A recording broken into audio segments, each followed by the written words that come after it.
First ever factory outlet Mukunda Jewelry grand opening February 14th na Suchitralo. నమస్తే రమగారు. నమస్తే జయ. రమగారు, బంగారం చాలా ఇష్టంగా కొనుక్కుంటాం. ఇక దాని గురించి అసలు మనం ప్రత్యేకంగా మాట్లాడుకోని అవసరం లేదు. కాకుంటే కొన్ని సందర్భాల్లో దాన్ని తాకట్టు పెడుతూ ఉంటాం అవసరార్థం. కొంతమంది అసలు బంగారం కొనేదే అందుకు, మనకు అవసరానికి ఆపదగా ఉంటుంది, వేరే ఎవరిని అడగకుండా మనకి అది ఉపయోగకరంగా ఉంటుంది, అదొక ఆస్తి కింద భావిస్తూ ఉంటారు. కరెక్టేనంటారా? అంటే మరికొంతమంది లక్ష్మీదేవి తాకట్టు పెట్టడం ఏంటి అనేది అది కూడా వింటుంటాం కదా. లక్ష్మీదేవి ఖర్చు పెట్టడం ఏంటి అని మానేస్తున్నామా? అదే కదా, మానేయం కదా.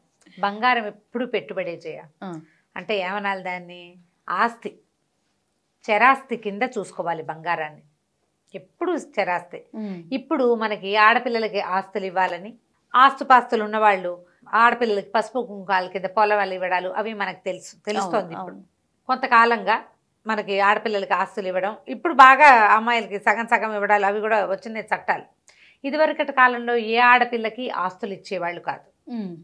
సంస్థానాధీశులు కూడా, పెద్ద వాళ్ళు కూడా పిల్లకి ఒంటి మీద ఉన్న బంగారం బాలతొడుగు అనేవాళ్ళు. బాలతొడుగు అంటే చిన్నప్పుడు చేయించిన మురుగులు, గొలుసు, ఉంగరాలు, కాళ్ళకి పట్టీలు, మెళ్ళలో పాపిడి బిళ్ళలు, పెద్ద మనిషి అయినప్పుడు చంద్రవంకలు అవి చేయించేవాళ్ళు. ఆ బంగారంతో పాటు బంగారపు జడ ఇవన్నీ పెట్టి వివాహానికి కట్నంగా పెళ్లి వాళ్ళకి ఏదైనా ఇచ్చేవాళ్ళు.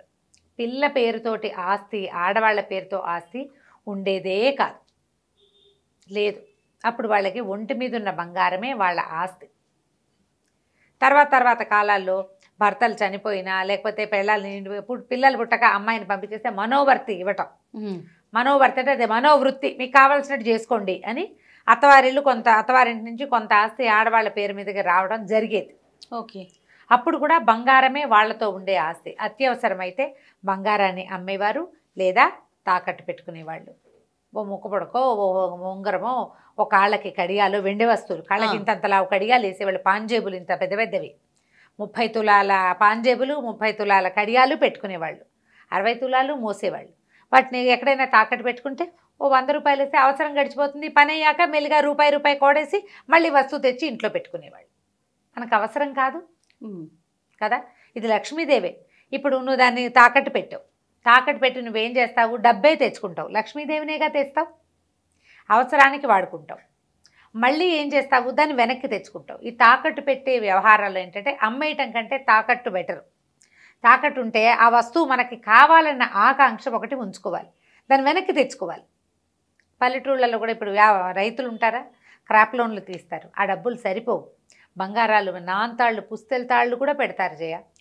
గ్రామీణ బ్యాంకుల లాకర్ల నిండా, లాకర్లు అంటే ఇది ఏమంటారు దాన్ని, స్ట్రాంగ్ రూమ్ నిండా ఆ ఊరి రైతుల పెళ్ళాల తాలూకు పుస్తలే ఉంటాయి.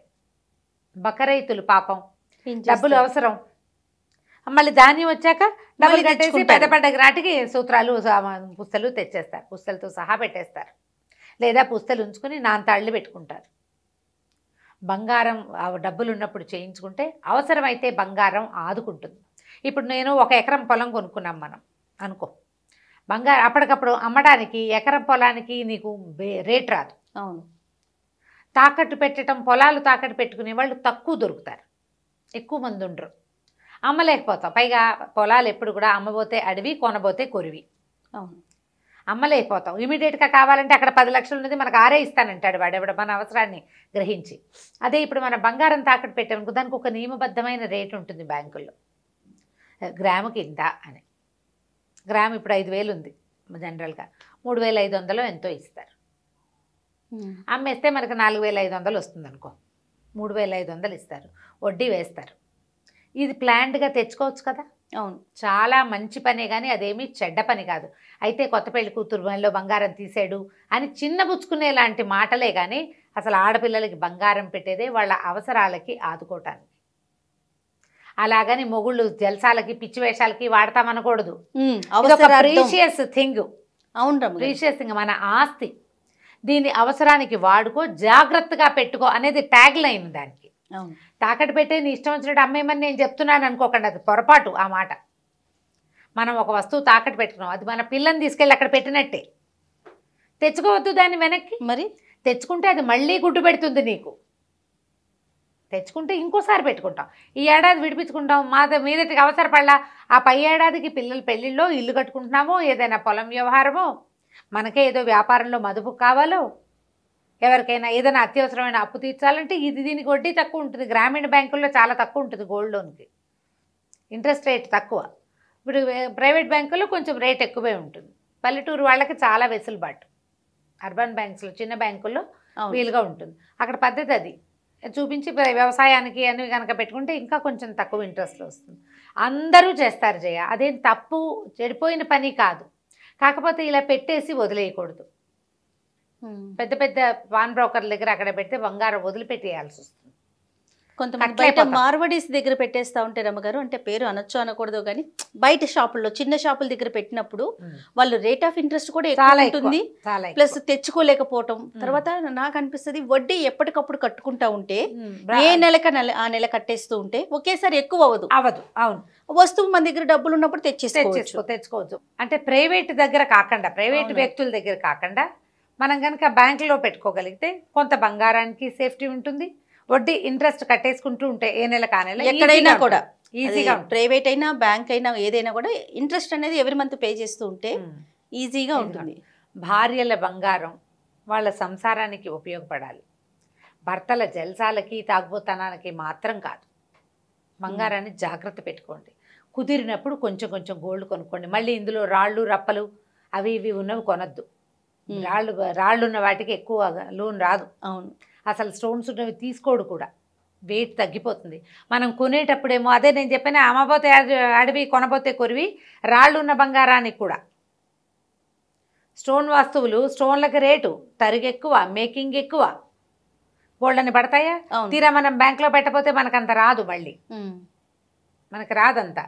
అందుకని ప్యూర్ గోల్డ్ చక్కగా గట్టి వస్తువు చేయించి పెట్టుకుంటే అత్యవసరమైనప్పుడు మీకే ఉపయోగపడుతుంది. కానీ మీరు చెప్తున్నా కదా, బంగారాన్ని తీసుకెళ్ళి బ్యాంకులో పెట్టడం అంటే మన పిల్లని తీసుకెళ్ళి బ్యాంకులో పెట్టడం. పిల్లనైతే ఎట్లా జాగ్రత్తగా వెనక్కి తెచ్చుకుంటాం, ఎక్కడైనా కూర్చోబెట్టాం, కాసేపు ఒక గంట కూర్చో వస్తానని, అట్లా ట్రీట్ చేయాలి గోల్డ్ని. అప్పుడే ఆ వస్తువు మనకి మిగులుతుంది. సొంత పిల్ల, మన పిల్లని ఒక గంట ఎవరింట్లో అయినా కూర్చోబెట్టాం, మళ్ళీ వెళ్ళి టైంకి పిల్లని తెచ్చుకోవాలి కదా. ఖచ్చితంగా అలా జాగ్రత్తగా ముద్దుగా చూస్తే బంగారం శ్రీ మహాలక్ష్మి ఎప్పుడు మనతో పాటే ఉంటుంది. ఎప్పుడు కూడా డబ్బుని జాగ్రత్తగా చూసుకోవాలి.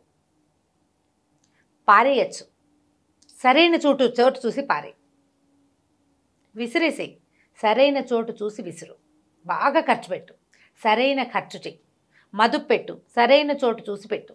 నీ పిల్లని పెడుతున్నావు నువ్వు, అంతే అంతే. అలా పెడితే మీరు బంగారాన్ని చక్కగా లక్షణంగా తాకట్టు పెట్టుకోవచ్చు. అవసరార్థం ఏమీ తప్పులేదు. శ్రీ మహాలక్ష్మిని పెట్టి శ్రీ మహాలక్ష్మినే మనం వెనక్కి తెచ్చుకుంటాం. దాన్ని వేస్ట్ చేయొద్దు. శ్రద్ధగా ఉండి మీ వస్తువు మీరు వెనక్కి కనుక తెచ్చుకుంటే ఏ బాధ లేదు. అది తప్పు కాదు, పాపం కాదు, చెడు కాదు. అసలు ఇదివరకటి కాలంలో బంగారాలు ఆడపిల్లలకి పెట్టేది వాళ్ళ అవసరాలకి ఆదుకుంటుందనే, శక్తికి మించి కూడా పెట్టేవాళ్ళు. ఎందుకంటే ఆస్తులు ఇచ్చే వీల్లేదు, ఉన్న ఆస్తులన్నీ మగపిల్లలకే ఉంచుకునేవాళ్ళు. అందుకని ముక్కు కుట్టించేవాళ్ళు, చెవులు ఇక్కడి నుంచి, బావిలీలు ఇక్కడి నుంచి ఇక్కడ దాకా ఇవన్నీ బంగారు పోగులు, మెళ్ళో కంటే కాసుల పేరు, గాజులు, పాంజేబులు పట్టి అక్కడి నుంచి వెండి కూడా బాగా ఇచ్చేవాళ్ళు. దీనికోసమే, వాళ్ళకి ఇంకేమి ఇవ్వం, ఇక్కడున్న ఆస్తంతా వెనక్కి ఉండిపోతుంది. అందుకని ఎంత పేదింట్లో అయినా పిల్లకి ఆసరా ఉంటుందని ఓ నాంతాడైనా చేయించి పెట్టేవాళ్ళు. గబుక్కున ఎంత చెట్టుకు అంత గాలి, అంతే కదా. వాళ్ళ శక్తిని అనుసరించి ఒక నాంతాడు పెట్టారనుకో, అవసరమైతే పిల్ల ఏదైనా ఏర్పరచుకుంటుంది దాంతో. భర్తకు ఉపయోగం. ఇప్పుడు మొగుడికి ఇవ్వటం అంటే భార్యాభర్త ఒకటి కాదా, నువ్వు నేను వేరా, ఒకటే కదా. అవును, వేరైతే కథ వేరేగా ఉంటుంది, ఒకటే అయితే సంగతి చెప్తున్నాను నేను. ఇది మీ అవసరానికి మీరైనా చేయొచ్చు, భర్తల అవసరాలకైనా చేయొచ్చు. నా వస్తువు నువ్వు నాకు తెచ్చియాలి అనేది మాట్లాడుకోండి. ఆ పని చేస్తే ఇప్పుడు నేను చెప్పాక అక్కడ ఎక్కడో ప్రైవేట్ వ్యక్తుల దగ్గర అప్పటికప్పుడు ప్రాణాలు పోయే పరిస్థితిలో కాకుండా కొంచెం ప్లాన్డ్గా బ్యాంకుల్లో అట్లా అయినా ప్లాన్ చేసి పెట్టుకుంటే మళ్ళీ వెనక్కి తెచ్చుకోవచ్చు. లక్ష్మీదేవిని మళ్ళీ ఇంటికి చేర్చుకుని ఆ పూట పాయసం చేసి దండం పెట్టుకుంటే మళ్ళీ వెళ్ళిపోకుండా ఉంటుంది మన ఇల్లు వదిలిపెట్టి. అంతే. ఇది ఎప్పుడు నిరంతరం చెయ్యండి అని కాదు, అవసరమైతే చెయ్యొచ్చు, అంత తప్పేమీ కాదు.